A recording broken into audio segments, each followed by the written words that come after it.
네, 우리 이제 이 시간 하나님의 말씀 성경을 읽겠습니다. 아멘. 하나님 우리에게 주신 말씀은 우리 구약 성경 예레미야 29장의 말씀입니다. 예레미야 29장 4절로부터 14절까지의 말씀입니다.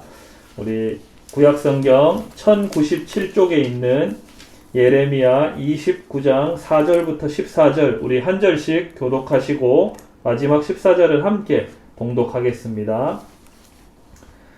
만군의 여호와 이스라엘의 하나님께서 예루살렘에서 바벨론으로 사로잡혀 가게 한 모든 포로에게 이와 같이 말씀하시니라. 너희는 집을 짓고 거기에 살며 텃밭을 만들고 그 열매를 먹으라. 아내를 맞이하여 자녀를 낳으며 너희 아들이 아내를 맞이하며 너희 딸이 남편을 맞아 그들로 자녀를 낳게 하여 너희가 거기에서 번성하고 줄어들지 아니하게 하라. 너희는 내가 사로잡혀 가게 한 그 성읍의 평안을 구하고 그를 위하여 여호와께 기도하라. 이는 그 성읍이 평안함으로 너희도 평안할 것이니라. 만군의 여호와 이스라엘의 하나님께서 이와 같이 말씀하시니라. 너희 중에 있는 선지자들에게와 점쟁이에게 미혹되지 말며 너희가 꾼 꿈도 고지 듣고 믿지 말라. 내가 이들을 보내지 아니하였어도 그들이 내 이름을 거짓으로 명함이라. 여호와의 말씀이니라. 여호와께서 이와 같이 말씀하시니라. 바벨론에서 70년이 차면 내가 너희를 돌보고 나의 선한 말을 너희에게 성취하여 너희를 이곳으로 돌아오게 하리라. 여호와의 말씀이니라. 너희를 향한 나의 생각을 내가 아나니 평안이요 재앙이 아니니라. 너희에게 미래와 희망을 주는 것이니라. 너희가 내게 부르짖으며 내게 와서 기도하면 내가 너희들의 기도를 들을 것이요 너희가 온 마음으로 나를 구하면 나를 찾을 것이요 나를 만나리라. 우리 함께 읽겠습니다. 이것은 여호와의 말씀이니라. 나는 너희들을 만날 것이며 너희를 포로된 중에서 다시 돌아오게 하되 내가 쫓아보내었던 나라들과 모든 곳에서 모아 사로잡혀 떠났던 그곳으로 돌아오게 하리라. 이것은 여호와의 말씀이니라. 아멘. 네, 여러분 반갑습니다. 제가 옛날에 이렇게 했죠. 오겐키 데스까? 이렇게 했는데 이렇게 인사하던 때가 이제는 끝이 나고 이제 우리가 서서히 함께 만나서 예배하고 또 그런 일상이 회복되고 또 우리 청년부를 수련회도 가고 지난 겨울 수련을 못 가서 여름 수련회도 가고 또 각종 모임들을 통해서 함께 신앙하는 기쁨을 나누게 될 거라고 저는 그렇게 생각을 낙관적으로 했었습니다. 그런데 또 이렇게 영상으로 여러분들을 상상하며 또 예배 드리게 될 줄이야 참 몰랐습니다. 다시 3월달과 4월달 그때로 돌아간 느낌입니다. 어쩌면 그때보다 코로나 바이러스의 이 확산이 더욱 심각해진 상황인 것 같습니다. 그래서 이러한 상황에 우리가 어떻게 각자의 자리에서 예배를 이어가고 또 주어진 자신의 삶을 주님과 함께 살아갈 수 있을까 고민하며 또 생각하며 기도하다가 이렇게 예배드리면 좋겠다라는 마음이 문득 들었습니다.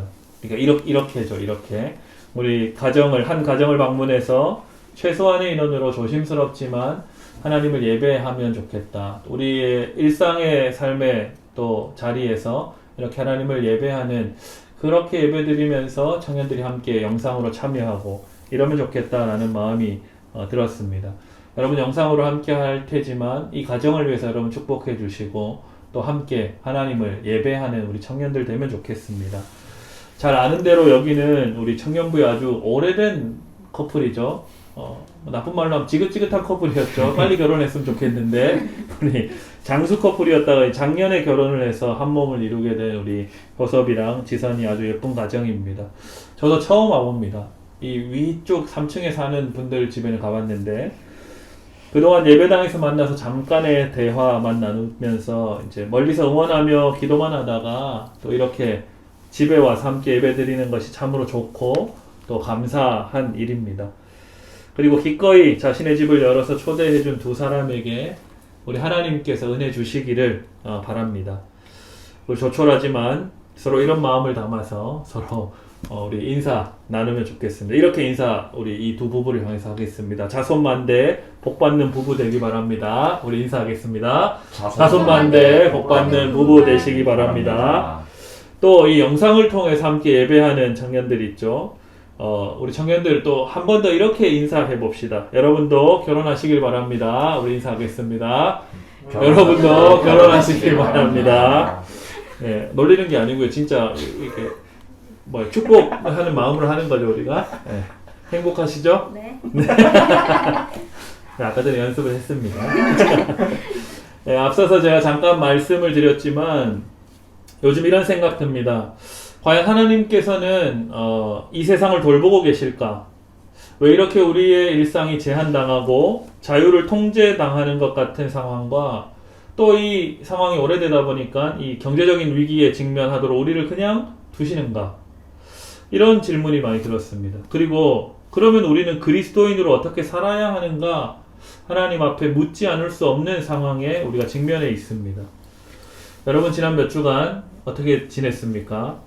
여기 효섭이도 있고 지선이도 있고 대찬이도 있고 대성이도 있고 또 우리 촬영하고 있는 여러분들은 보이진 않지만 우리 유나도 있는데 여러분 어떻게 지내고 있습니까? 뭐 비단 요즘뿐만 아니라 20대, 30대를 이제 청년기라고 하는데 이 청년의 때를 살고 있는 여러분의 삶은 어떻게 보면 한 치 앞이 보이지 않는 그 어둠 속을 걷는 것과 같다라고 표현할 수도 있겠습니다. 그래서 무엇 하나 확실한 것 없다 느껴질 수도 있고 지금 내가 다니고 있는 이 학교를 또 이 직장을 계속 나가는 것이 맞는 것인가?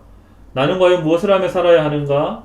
평생 내가 잘 먹고 내 몸 하나 건사하며 살 수 있을까? 끝없는 고민과 생각을 하는 때가 바로 이 청년의 때라고 생각합니다. 그래서 때때로 계획된 대로 입시나 취업이 되지 않거나 또 예상치 못했던 어려움을 학교나 직장에서 맞이하게 되거나 뿐만 아니라 사랑하는 어떤 연인이나 친구나 가족과의 관계가 삐걱거리고 갈등이 생기면 내 인생은 왜 이럴까? 왜 이렇게 나는 잘 되는 것 하나 없을까? 하나님은 또 왜 이렇게 나에게 무심하시나 하는 답답함과 짜증이 생기기도 합니다. 어디 여러분만 그렇겠습니까? 저도 마찬가지입니다. 이렇게 기독교가 비난을 받고 지탄이 되는 이런 상황에 과연 나는 제대로 된 목사가 맞는가 끊임없이 자기 검열을 하게 됩니다. 참 슬픈 일이죠. 또한 저에게 위로 누나가 2명이 있습니다. 2명이 있는데 그 중에 우리 부모님의 한 따님께서는 참 저랑 성격도 다르고 일을 하는 방식도 다릅니다. 그래서 늘 만날 때마다 전투를 안 벌이고 싶은데 벌이게 됩니다. 한 10년 전에 함께 한 교회 공동체를 섬기고 있었는데 일하는 방식이 참 너무나 달라서 한 부서에서 사역을 어떻게 하다 보니까 섬기게 됐는데 티격태격하고 이렇게 많이 의견 충돌이 있었습니다. 최근에 또 가족 안에서 투닥거려서 제 마음 깊이 다시 이분을 보지는 말아야겠다. 그냥 부모님의 한 딸이구나 라고 생각하고 살아야겠다 다짐하기도 했습니다. 그런데 말씀을 묵상하다가 원통함을 오래 품지 말아야겠다 라는 거룩한 깨달음이 찾아와서 현재 이렇게 내적 분투 중에 있습니다. 저도 여러분과 크게 다르지 않죠. 매일의 삶이 평안과 여유가 가득하면 참 좋겠는데 다양한 갈등이 찾아오고 또 다양한 오해가 찾아옵니다. 그래서 좀 조용했던 마음의 파문이 일어나기도 하고 마음의 중심을 잘 지키면서 서 있는 것이 참 어려울 때가 늘 있습니다. 여러분 어떻습니까?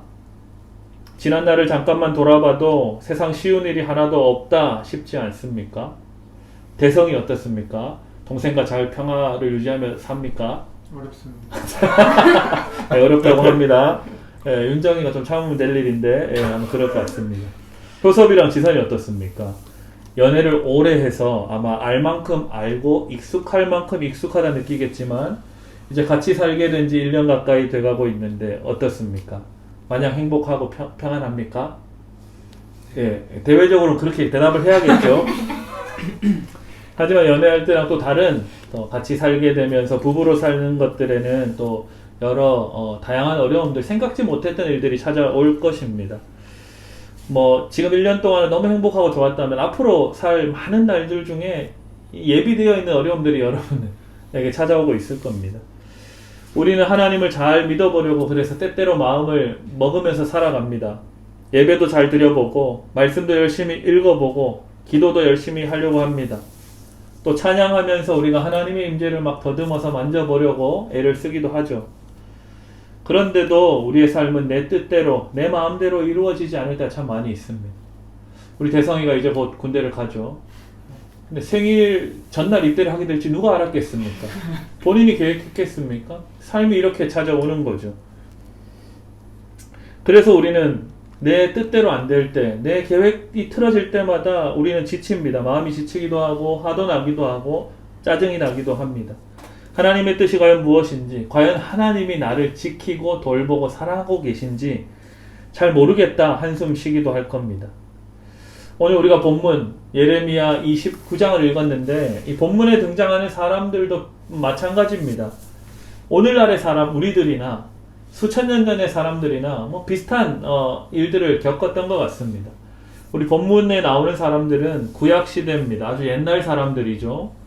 하나님을 예배하는 성전 중심으로 하나님이 지키고 돌본다는 믿음으로 살았던, 조상 대대로 살았던 사람들이었습니다.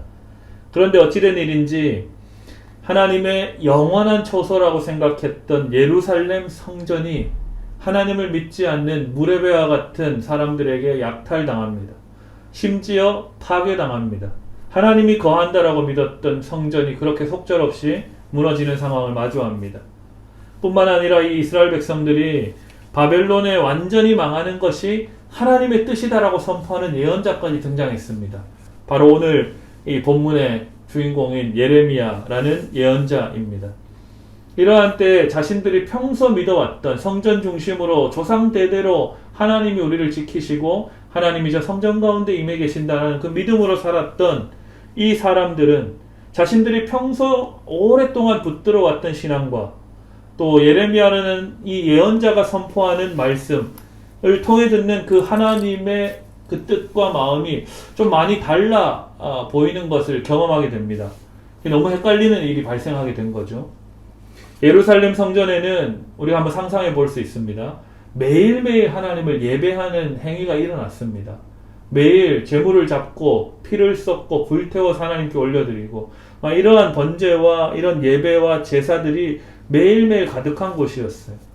그곳을 향해서 정한 절기마다 올라가서 제사 드리는 백성들의 삶을 하나님이 반드시 지킨다라고 자신들의 아주 유명한 조상이었던 다윗을 통해 그런 언약을 맺어줬던 하나님이었습니다. 그러니까 하나님을 예배하는 게 너무 자연스러웠고 그런 하나님이 우리를 지킨다는 게 너무 자연스러운 삶을 살았던 시대 백성들이었어요. 아주 공기와도 같은 거였죠. 물론 때때로 하나님이 가르쳐 주신 율법을 완전히 지키지 못해서 또 다시 하나님 앞에 회개하고 또 죄를 고백하고 또 그러한 제사를 드리고 뭐 이런 삶을 살기도 했었습니다. 하지만 그때마다 하나님이 어떻게 약속해 주셨냐면 성전을 향해서 두 손 들고 기도하면 하나님이 반드시 듣고 응답하고 용서하고 용납하겠다라고 약속해 주셨었습니다. 그래서 그러한 전통적인 믿음이 백성들을 지켜오고 있었던 거죠. 조상 대대로 그러한 여호와 신앙, 야훼 신앙에서 살아왔는데 예레미야라는 아주 예언자가 등장하더니 이상한 예언을 막 하고 다니는 겁니다. 그런데 더 이상한 일이 발생한 거죠. 그런 이상한 사람이라고 여겨졌던 예레미야가 했던 예언대로 실제로 예루살렘 성전이 파괴되고 남유다 자신의 동족들은 바벨론의 포로로 끌려가고 민족이 완전히 허무하게 망해버리는 상상조차 못했던 일이 일어나게 된 겁니다. 상상 못했던 심판을 당했고 하나님의 아주 가혹한 징벌이 임한 것만 같은 그런 상황이 벌어진 그 배경 안에 오늘 말씀이 있습니다. 완전히 하나님으로부터 버림당했다. 그리고 세상에 내팽겨쳐졌다. 라고 봐도 아주 무방할 만큼의 상황이 벌어진 겁니다. 그런데 오늘 본문의 상황은 그렇게 그냥 끝나지 않습니다.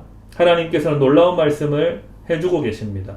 오늘 우리 함께 읽었던 예레미야 29장 5절부터 7절까지의 말씀인데 한 절씩 교독하고 7절은 같이 한번 읽어보겠습니다. 제가 먼저 5절을 먼저 읽을게요. 너희는 집을 짓고 거기에 살며 텃밭을 만들고 그 열매를 먹으라.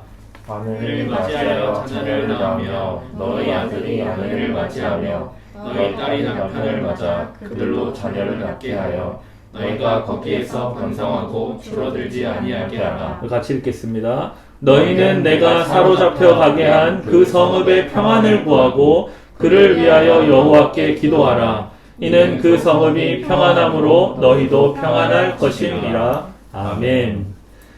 그러니까 이 말씀을 보니까 다 완전히 망하고 끝나버렸거든요. 근데 하나님께서 우리를, 그 백성들을 포기한 것이 아니라는 것을 알게 됩니다. 그러니까 하나님께서 이스라엘 백성들을 여전히 생각하고 계시고 지키고 계신다는 소망의 말씀을 이 예레미야로부터 전해 듣게 된 것이죠. 그런데 이게 말씀은 들었지만 다시 우리 주변을 돌아보니까 현실은 여전히 고난의 때와 징벌의 시간을 살아가는 것은 변함이 없습니다. 여전히 삶은 힘겹고 버겁습니다. 그러니까 바벨론으로 끌려간 사람들은 여전히 이방인으로 하나님을 예배할 수 없는 아주 낯선 상황에 처해버렸습니다. 남유다 땅에 모여 살았을 때는 예루살렘 성전도 있고 예배하는 것이 마치 숨쉬는 것과 같이 자연스러운 일이었는데 나라가 망하고 바벨론에 끌려가니까 하나님을 예배하는 것이 자연스러운 것이 사라져 버린 거죠. 아주 낯선 상황, 이상한 상황에 처해져 버린 겁니다. 그렇다고 보니까 새로운 어떤 문화에 적응하기도 그렇고, 왜냐하면 하나님을 믿는 신앙으로 살았는데 새로운 문화에 적응해서 다른 그 바벨론의 신을 섬기는 문화에 적응하기도 그렇고, 적응 안 하고 살자니 또 그냥 소수자로 살아야만 될 것 같고, 뭐 이런 어정쩡한 현실에 처해 있습니다. 이제는 하나님이 어디 계신지 말씀도 들려오지 않는 상황이고, 하나님의 돌보심을 믿을 수 없는 날들이 계속해서 펼쳐지고 있는 현실입니다.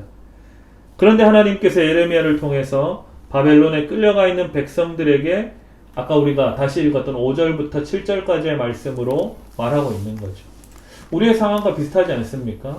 우리가 주일에 교회 가서 예배 드리지만 월요일부터 토요일까지 펼쳐지는 우리 사회 생활하는 그 모든 삶의 자리는 하나님의 말씀이 잘 들려오지 않습니다. 그런 상황과 마치 같은 거죠.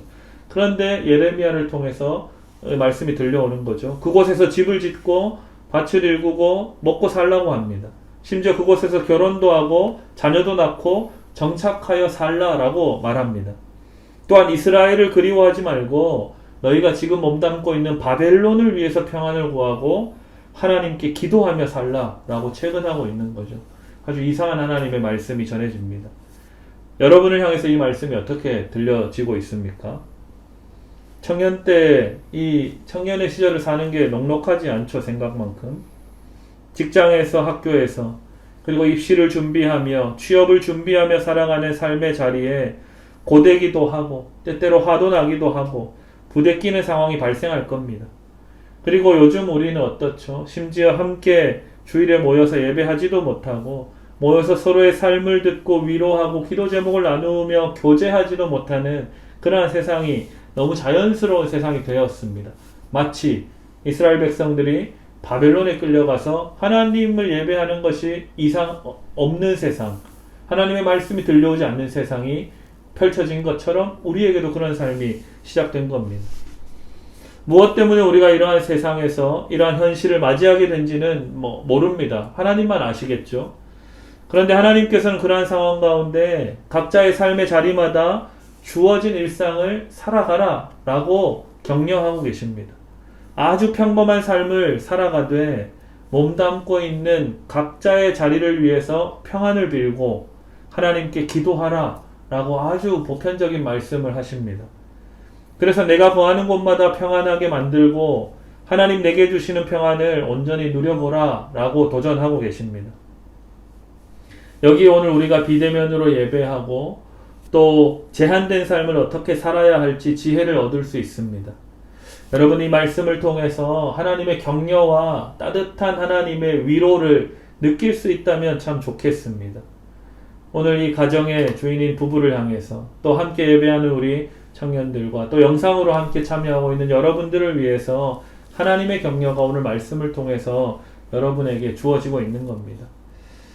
다시 말하자면 오늘 우리의 현실은 여전히 고되고 팍팍합니다. 여기 함께 예배하는 7명 뿐만 아니라 각자 영상으로 참여하고 있는 청년 여러분의 삶의 자리에 또 앞으로 이 고비가 넘어가도 계속해서 어려움과 막막함이 때마다 찾아올 가능성이 높습니다. 그 어려움과 답답함은 나의 죄 때문인 것일 수도 있고 또 누군가의 죄와 허물로 인해서 함께 고통당하고 피해를 입는 일이기도 합니다. 또 있겠죠. 청년의 때에 거쳐가야 하는 미래를 향한 막연함과 막막함, 그 사이를 뚫고 가야 하는 어떤 열심으로 당하게 되는 어려움이기도 할 수 있겠습니다.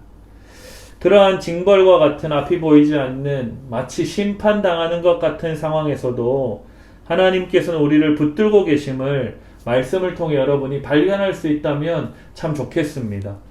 그래서 오늘 11절에는 이렇게 말씀합니다. 제가 이걸 좀 다른 번역으로 메시지 성경으로 번역된 것으로 읽어드리겠습니다. 11절 말씀입니다. 나는 너희를 돌보기 위해 계획을 세웠다. 너희를 포기하려는 계획이 아니라 너희가 꿈꾸는 내일을 주려는 계획이다. 라고 하나님이 망해버리고 끝장나버린 바벨론에 가 있는 백성들에게 이 말을 전해주고 있는 겁니다. 하나님의 우리를 향한 생각은 재앙이 아니고 포기가 아니고 평안과 미래를 향한 소망을 주려는 것이다. 라고 잠깐 고난당하는 것임을 이야기합니다. 우리에게도 마찬가지겠죠. 내 삶이 징벌의 형태로 심판의 형태로 드러나도 결국엔 하나님이 우리를 붙들고 계시는 것, 계속해서 우리를 지키고 계신다라는 그 사실을 우리를 이 잠깐 고난의 때를 지나서 하나님 만들어 놓은 미래를 향한 소망으로 우리를 나아가게 하시는 그 하나님의 계획, 그 하나님의 약속이다 라고 말씀하고 계시는 거죠. 우리 12절과 13절은 우리 한 목소리로 다 함께 읽어보면 좋겠습니다. 영상을 통해서 참여하고 있는 우리 청년들도 잠시 영상을 멈추고 이 본문 말씀을 찾아서 함께 읽으면 좋겠습니다. 예레미야 29장 12절과 13절 말씀입니다. 함께 읽습니다. 시작.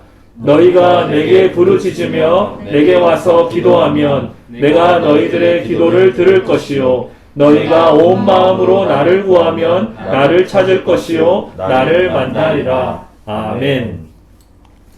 하나님께서 계속해서 성경 곳곳에서 역사 전체를 통해서 내가 너희들의 기도를 듣고 있다. 그리고 앞으로 계속해서 들을 거다 라고 약속해 줍니다. 이걸 우리가 붙들어야 되는 하나님의 말씀인 거죠. 그리고 뿐만 아니라 하나님을 찾고 만나게 될 것이다 라고 알려주고 계십니다. 그러니까 여러분 포기하지 않고 하나님을 계속 붙들어야 합니다. 근데 하나님 어떻게 붙들어야 하는지 잘 모르겠죠.